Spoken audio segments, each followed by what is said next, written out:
İstanbul Beşiktaş'tan herkese selamlar. Yanımda kim var? Selver teyzem var. Senin Allah'ına vurmam teyzem. Yani seni Allah yolladı, Allah yolladı buraya. Vallahi Allah Canım yolladı. teyzem, ellerinden öperim. Sağ ol, var ol.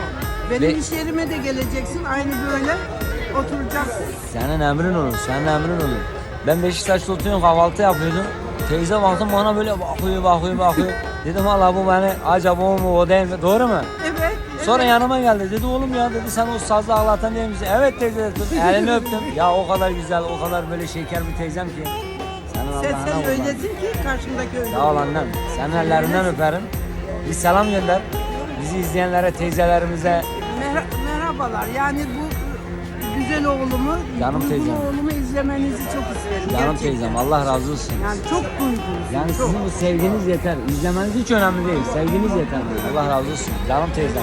Senin Allah'ına kurbanım. Bir el salla kapatalım. 28'inde de zaten buluşacağız. İnşallah.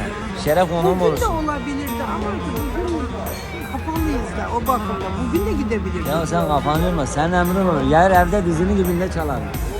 Senin emrin olur. Şimdi iş yerinde çalalım. Tamam Seni olur. gösterelim orada. Başım üstüne. Tamam. El salla, el salla. Hadi bay bay.